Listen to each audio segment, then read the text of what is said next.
A huge hello to all my dear fun beings. Hope you're all doing great. If you're seeing my channel for the first time, then hi, this is Yash, and my channel is all about learning biology and getting your concepts right. If that's what you want, then you might consider subscribing. For a while, we had gone off track and had been learning the science behind the Wali and the blood grouping system. If you haven't watched those videos yet, please do check them out by clicking right here or the links in the description below.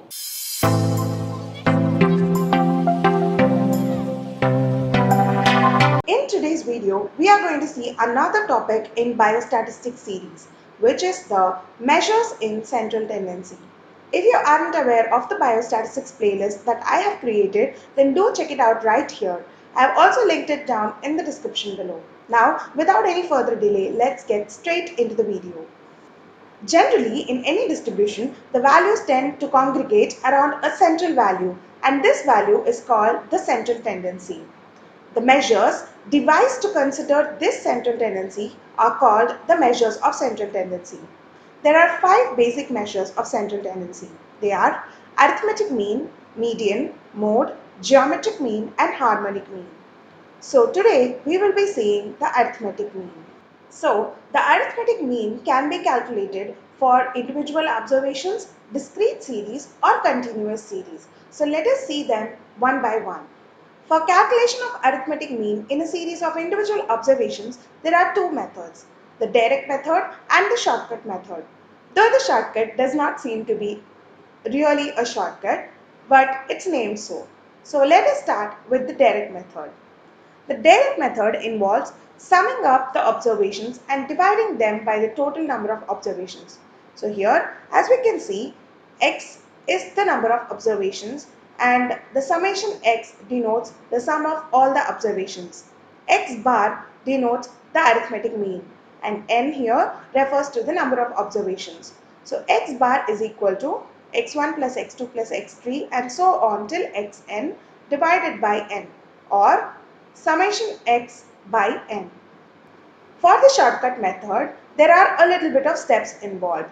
The shortcut method is used for a large number of observations. It is based on an important property that the algebraic sum of deviations of a series of individual observations from their mean is equal to 0.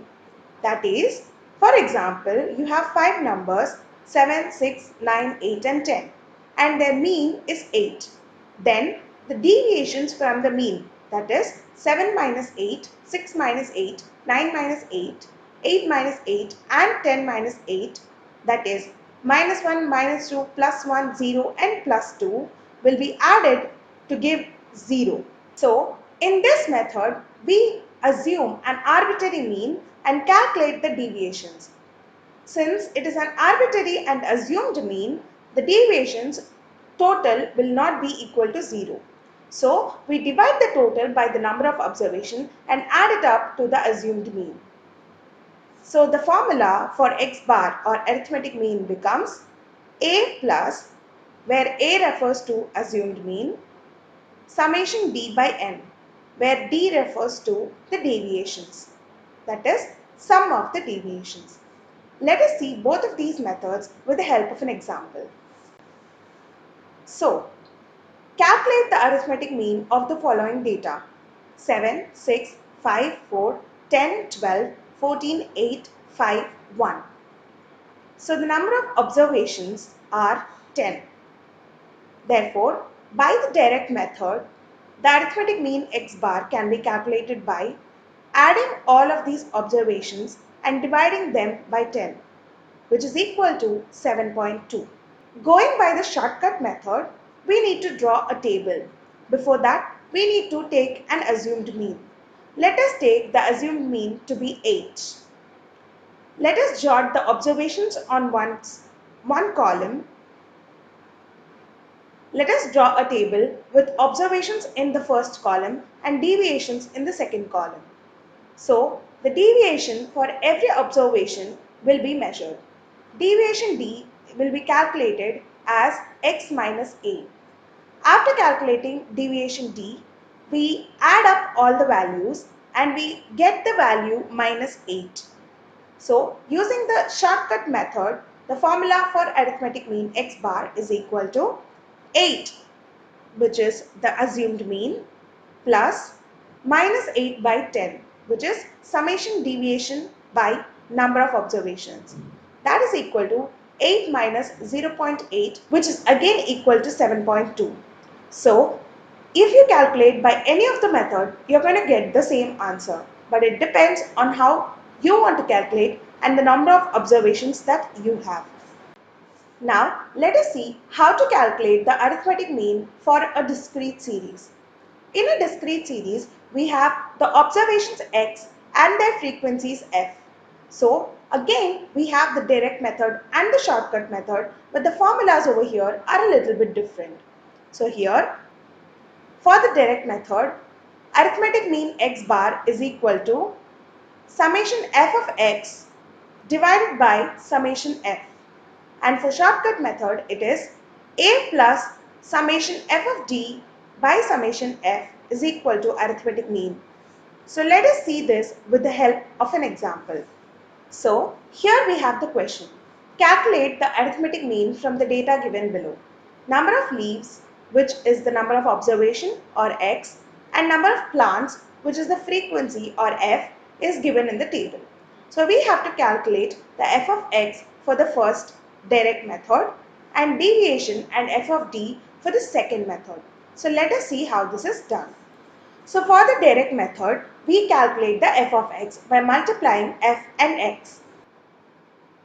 For example, 6 into 5 gives us 30, 5 into 10 gives us 50, and so on.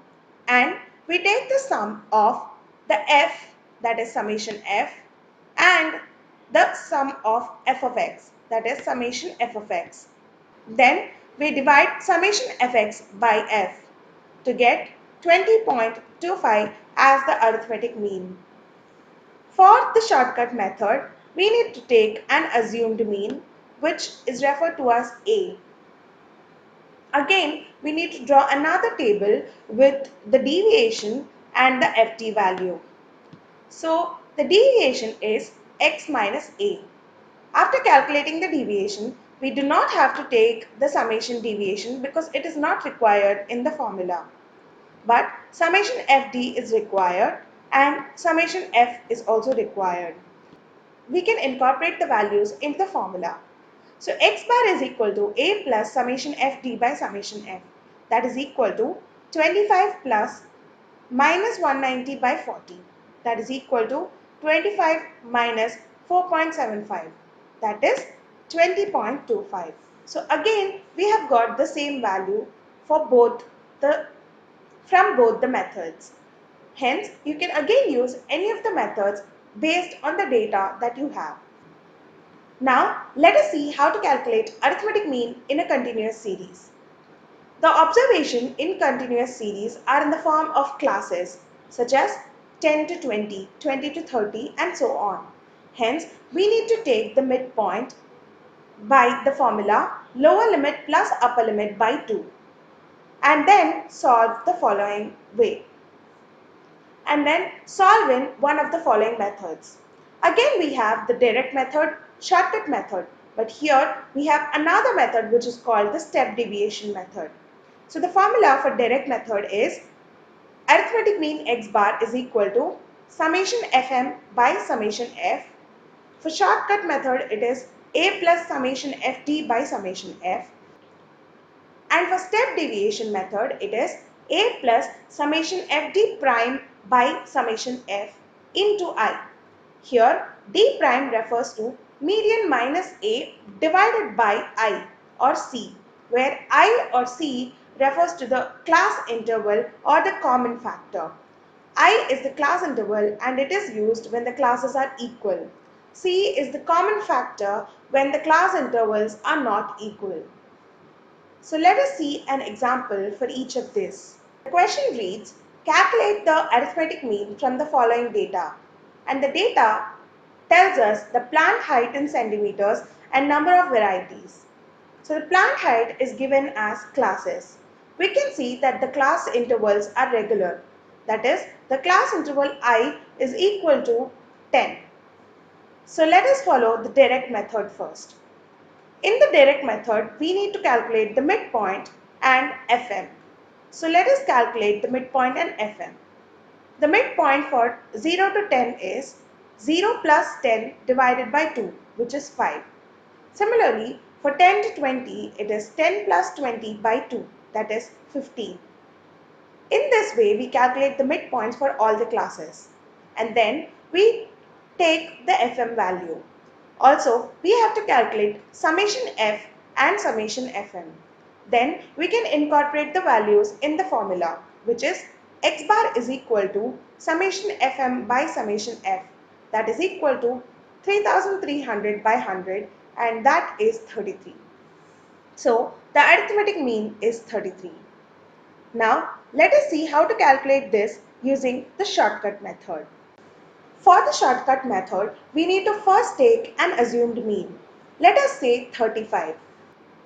The assumed mean must be taken from the values of the midpoints. So we have chosen 35. Now we need to calculate the deviation D and FD. Also, we need to calculate summation F and summation FD.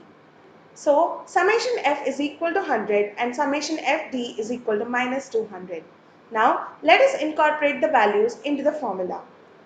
X bar is equal to A plus summation FD by summation F, that is equal to A is 35, so 35 plus minus 200 by 100, that is 35 minus 2, which is 33. So again, we got the value of the arithmetic mean to be 33. Now, let us see the third method. The third method is a step deviation method. Again, we need the assumed mean. Here, we carry forward the same assumed mean to be 35, and the class interval I is 10, because 10 minus 0 is 10, 20 minus 10 is 10, and so on. All the class intervals are equal, and hence we take the class interval I. Also, we need to calculate summation F and summation FD prime. So, incorporating the values in the formula, we get x bar is equal to A plus summation FD prime by summation F into I, that is 35 plus minus 20 by 100 into 10, that is equal to 35 plus minus 0.2 into 10, which is again 35 minus 2, that is 33. So again, the arithmetic mean has come to be 33. So you can follow any of these methods based on the data that you have. Now, in case the classes begin or end with an open class, that is, if the classes are given like below 20, 10 to 20, 20 to 30, 30 to 40, and 40 and above, then how do we make the class intervals? How do we identify what is the class interval?